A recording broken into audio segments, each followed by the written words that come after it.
Kembali pemirsa dalam IDX Market Opening, kita ke top headline. Pemerintah terus berupaya untuk menjaga Indonesia agar bisa terlepas dari jebakan negara berpendapatan menengah atau middle income trap. Oleh sebab itu, pemerintah akan terus menjaga target jangka menengah panjang untuk memastikan pertumbuhan ekonomi tetap terjaga di level 6% pasca COVID-19. Pandemi COVID-19 yang menghantam hampir semua sektor usaha hingga ekonomi di Indonesia tidak membuat pemerintah melupakan target pembangunan untuk jangka panjang. Kementerian Perencanaan Pembangunan Nasional atau Bappenas tetap optimistis Indonesia bisa menjadi negara maju pada tahun 2045 dan untuk mewujudkan hal tersebut Indonesia membutuhkan pertumbuhan ekonomi rata-rata 6% per tahun.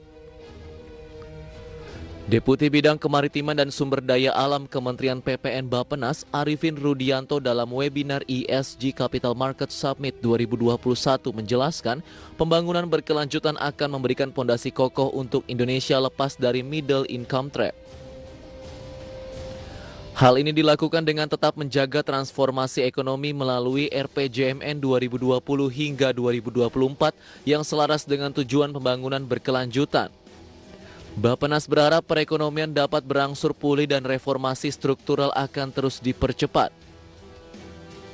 Masa pandemi nanti dibutuhkan pertumbuhan ekonomi rata-rata 6% per tahun untuk membawa Indonesia menjadi negara maju. Negara yang lepas dari middle income trap sebelum tahun 2020. Middle income trap artinya pendapatan per kapita rata-rata paling tidak 12.000 US dollar. Nah, untuk itu tujuan pembangunan berkelanjutan atau SDGs ini akan memberikan landasan kokoh untuk menuju Indonesia maju. Dan selain itu juga dilakukan transformasi ekonomi yang telah dimulai dalam RPJMN tahun ini dengan SDGs. Arifin menjelaskan bahwa pemulihan ekonomi dalam jangka pendek tidak cukup untuk membuat Indonesia menjadi negara maju pada 2045. Tugas besar bangsa Indonesia setelah pemulihan ekonomi adalah melakukan transformasi ekonomi untuk jangka menengah dan panjang dengan intervensi di sisi produksi. Dari Jakarta, Raharjo Patmo, IDX Channel.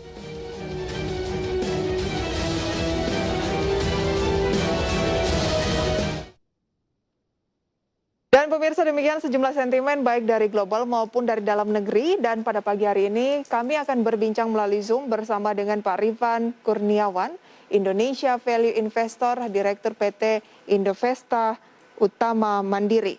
Selamat pagi Pak Rifan. Selamat pagi Mbak Pisa. Ini lagi work from home atau dari kantor nih Pak?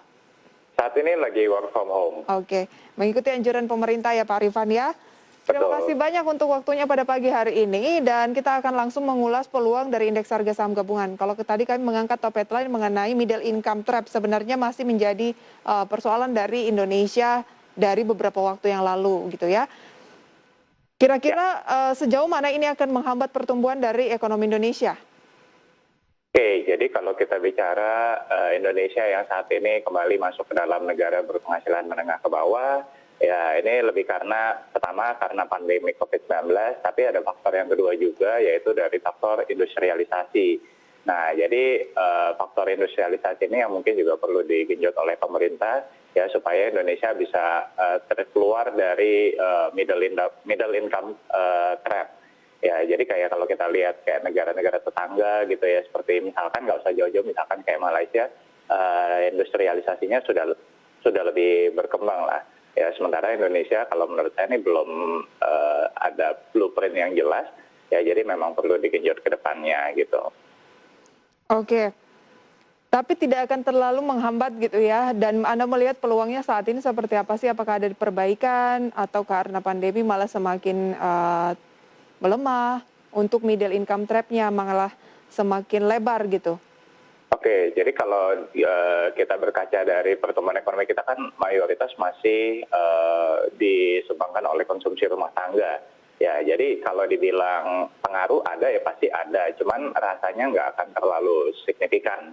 Ya, karena di sisi lain kan ada data juga yang menunjukkan bahwa orang Indonesia dengan net worth 1 juta US dollar ke atas malah semasa pandemi malah bertumbuh gitu.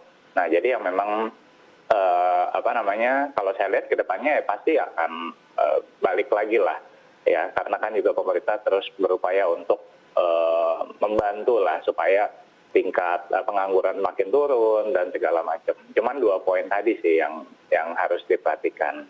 Oke, kita tahu kan bahwa Menteri Keuangan ini melakukan revisi target pertumbuhan ekonomi sepanjang 2021 menjadi kisaran 3,7 sampai 4,5 dari proyeksi sebelumnya di kisaran 4,3 hingga 5,3. Dari Indovesta sendiri melihatnya seperti apa, Pak? Ya, jadi ini memang target yang lebih realistis ya kalau menurut saya, mempertimbangkan juga di kuartal 3 ini kan juga ada PPKM darurat, kemudian PPKM level 4, jadi ini mungkin yang lebih realistis lah. Tapi kalau kita tarik jangka lebih panjangnya, ini bisa jadi patokan untuk yang lebih tinggi lagi di tahun 2022 seperti itu. Ya, jadi ini target yang lebih realistis. Oke, target yang lebih realistis. Baik. Ya.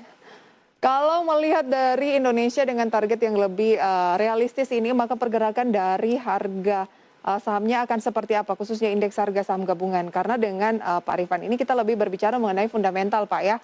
Artinya kita bisa melihat lebih ke jangka menengah panjang. Nah, Ya. peluang dari indeks akan bagaimana? Oke, jadi kalau kita sendiri percaya bahwa sampai dengan sisa tahun 2021 ini, kurang lebih selama 5 tahun ke depan, indeks sendiri masih akan bullish. Peluangnya cukup besar untuk bullish. Ya, karena kalau kita bicara sektor-sektor yang bertumbuh di tahun 2021 ini juga cukup banyak seperti itu. Ya, kita bicara misalkan kayak sekarang kan lagi digerakkan oleh teknologi, kemudian bank digital, tapi ada juga nih sejumlah sektor lainnya yang juga berpeluang dan mungkin saat ini belum bergerak terlalu banyak gitu. Padahal kalau kita lihat dari hal-hal pendukungnya, leading indicator-nya, ini punya peluang untuk kenaikan harga saham yang cukup besar gitu. Jadi kalau saya rasa peluang untuk indeks harga saham gabungan meningkat itu cukup besar. Target dari Indovesta ke level berapa untuk indeks harga saham gabungan akhir tahun, Pak Rifan? Ya, kalau kita lihat yang cukup realistis adalah di sekitaran 6.200-an. Ya, jadi mungkin nggak terlalu banyak dibandingkan dengan saat ini, tapi kita lihat ke depannya itu mungkin akan lebih banyak second liner sebenarnya peluangnya. Oke, akan lebih banyak second liner ya. Ya. Untuk saat ini, Pak Rifan lebih merekomendasikan kita mencermati ke sektor apa saja? Kalau untuk sektornya, beberapa pilihan dari kita itu lebih ke sektor komoditas. Nah, pertama misalkan batu bara, ya. Kemudian yang kedua adalah CPO, ya. Kemudian yang ketiga, ini kita juga lihat ada perbaikan di sektor poultry tahun 2021 ini. Tapi ada juga nih yang defensifnya bank, ya, dengan sejumlah right issue jumbo, kemudian juga buyback. Ya, ini juga memberikan peluang buat saham-saham di sektor bank. Oke, kita ke sektor yang pertama, coal dan CPO. Jarang-jarang nih biasanya orang merekomendasikan hanya salah satu dari komoditas, misalnya coal saja, CPO-nya belakangan atau CPO saja gitu. Tapi ini dua-duanya. Kita ke coal dulu, Pak Rifan. Apa yang menjadi alasan utama? Apakah karena harga dari acuan batu bara atau seperti apa? Oke, jadi harga adalah satu hal ya, sebagaimana kita tahu bahwa harga acuan batu bara di level global sekarang udah 140-an, ya, kemudian dalam negeri juga ada 115-an, ya. Cuman bukan cuma faktor coal aja, ya, tapi kita juga lihat demand-nya juga. Ya, sekarang ini kan memang batu bara sendiri karena faktor cuaca di Kalimantan segala macam, faktor ekspornya ini belum optimal lah, katakanlah seperti itu, ya. Tapi di semester 2 nanti saya melihat dengan kalau kita bicara agak teknis gitu ya, batu baranya ini yang tadinya basah karena cuaca akan jadi sudah kering dan siap untuk diekspor, ya kan. Dan juga di dalam negeri sendiri juga kebutuhan untuk tenaga listrik juga meningkat, ya. Diekspor tadi China, Jepang, Korea itu juga masih permintaannya juga masih meningkat, ya. Jadi saya rasa akan mulai tercermin itu di kuartal ya di semester 2 inilah, karena kalau di semester 1 kemarin laporan keuangannya belum terlalu reflect ya kenaikan harga acuannya. Tapi akan mulai terreflect ini di kuartal 2 atau kuartal 3 2021 laporan keuangannya. Tren dari harga batu bara pun sendiri Anda melihat peluangnya akan terus menguat atau seperti apa? Khususnya kita lihat dari permintaan mungkin dari negara seperti China. Ya, kalau dari tren harga memang agak sulit ya, karena ini pun juga agak di luar dugaan gitu.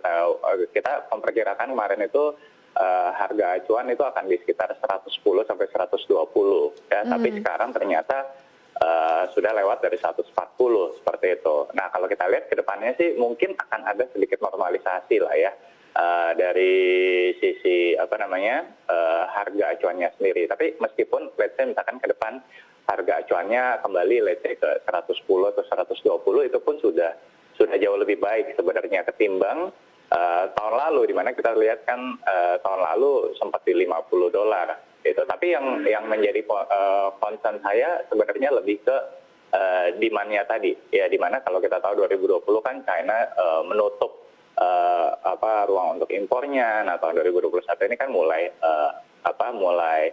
impor lagi dan sejumlah negara lainnya juga gitu. Baik, ada tidak target dari Indovesta sampai akhir tahun untuk harga coal? Kalau untuk harga coal-nya? Iya. Oh, kalau untuk harga coal-nya sih kita proyeksi mungkin akan ada ya biasalah ya sedikit sedikit koreksi ya, karena kan juga kenaikannya ini juga cukup signifikan juga ya. Mungkin estimasi kita tetap di 120 sampai 130 dolar lah kurang lebih. 120 sampai 130 ya. Kalau sekarang di 140-an akan kembali turun dan bergerak moderat ya. Ya. Berarti ini adalah level tertinggi saat ini. Baik, dari sejumlah emiten coal atau saham batubara di Bursa Efek Indonesia, dari Pak Rifan lebih memilih ke yang mana saja? Oke, jadi pertama kita sebenarnya lebih ada preferensi ke emiten yang memang orientasinya itu ekspor. Ya, jadi let's say misalkan kayak Adaro atau ITMG ya atau Harum. Ya, itu yang kalau kita punya preferensi sebenarnya lebih ke arah sana.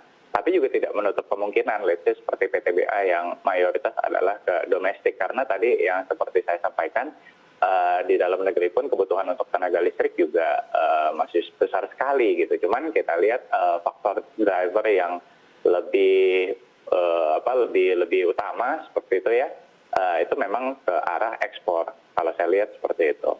Mengapa lebih ke ekspor dibandingkan dengan kebutuhan domestik kan juga tentunya masih cukup tinggi ya? Dan Betul. pemainnya mungkin yang terbesar adalah PTBA. Betul. Kenapa lebih ke ekspor? Karena ya tadi kita lihat jumlahnya sebenarnya. Ya, jadi kayak tadi yang saya sampaikan sebenarnya di ekspor itu kan kita sekarang mulai bergerak ke arah hilirisasi batubara. Nah, hilirisasi batubara ini akan menciptakan value added ya bagi batubara itu sendiri. Ya, jadi ini diharapkan juga bisa menjadi meningkatkan margin lah dari emiten batubara yang orientasinya ke ekspor. Tapi tetap kalau menurut saya yang orientasinya dalam negeri pun juga sama baiknya seperti itu. Oke, tapi lebih mengutamakan yang ekspor ya, misalnya Adaro, ITMG dan juga Harum. Ya. Pak Rifan, rekomendasinya apa? Apakah kita buy on weakness atau kita buy? Kalau kita bicara konteks investasi jangka menengah ya. Jadi kita bukan bicara investasi 1 minggu, 2 minggu, tapi let's say misalkan sampai dengan akhir tahun lah setidaknya. Kalau menurut saya ini masih waktu yang tepat karena ini masih menjadi tadi yang saya sampaikan. Harga belum merefleksikan proyeksi di masa yang akan datang. Harga belum merefleksikan proyeksi di masa yang akan datang sehingga harga masih tergolong murah untuk bisa dilakukan pembelian, tapi lebih ke jangka menengah minimal sampai akhir tahun, Pak Rifan ya? Betul. Untuk emiten-emiten coal, cermati yang orientasinya lebih ke ekspor, Adaro, ITMG dan juga Harum. Kita lanjutkan nanti juga ada emiten update saham-saham yang mempunyai informasi terbaru nih Pak Rifan. Kita jeda terlebih dahulu ya. Kami akan segera kembali pemirsa usai jeda pariwara berikut ini.